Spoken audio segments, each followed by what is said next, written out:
اثبات د اولوهیت ورکه ثابت شي او الله لرا الحمدلله ټول صفاتونه د اولوهیت خاص دی او الله لرا. نو یا خو الحمد کې الف لام استغراقی وګړه او په الف لام استغراقی کې معنی دا ورکه چې د تمام افراد لحاظ پکې وکا. نو الحمدلله د حمد هر فرد ثابت دی یو الله لرا، بس هر قسم صفات چی دی نو هغه د رب العالمین د پاره خاص دي.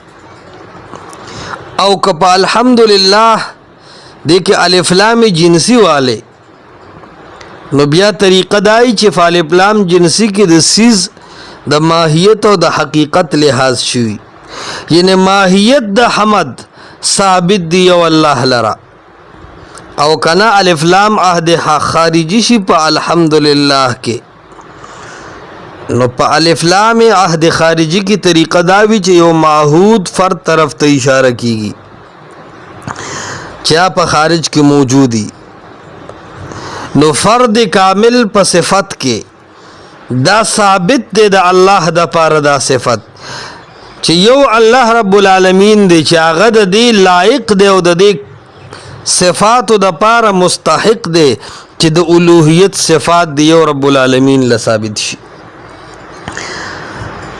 او کله چې د الف لام ته بدله را بدله الف لام استغراقی ته زی الف لام جنسی ته الف لام عهد خارجی ته نو په تبدل د الف لام سره با قضیه کم تبدل راځي او تبدیل والے به ورکه راځي.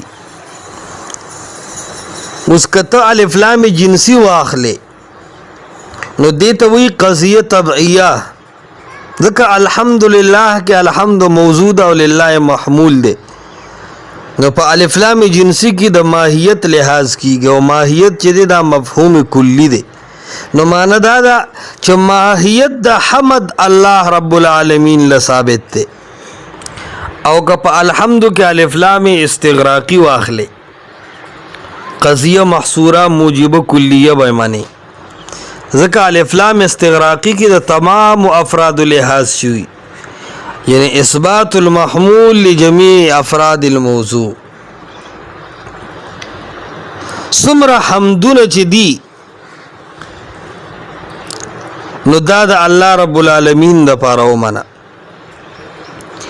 او که الف لام عهد خارجی شي نو معهود خو بیا د دین یو شخص راځي، یو شخص نو قضیه شخصیه به اخلي.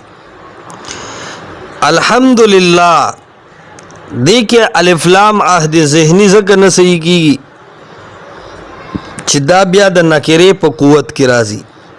او الحمد چونکه موضوع مبتدا ده نو نکارت د مبتدا بیا لازمیږي. خو که بالفرض د علامات افتزانیه خبره کوم چې مختصر المانی کې بار بار کوي وی لو سلم ک تسلیم کې بالفرض والمحال نو الف لام عهد ذهنی چې شنو دا قضیه محمله شو، ځکه قضیه محمله غي ته وی چې کی کمیت الافراد نه بیان شوي. نو الحمدلله ټول صفات د اولوهیت خاص یو الله لپاره ثابت دی بل چالنه. دا یو طریقه شو چې اثبات د صفات د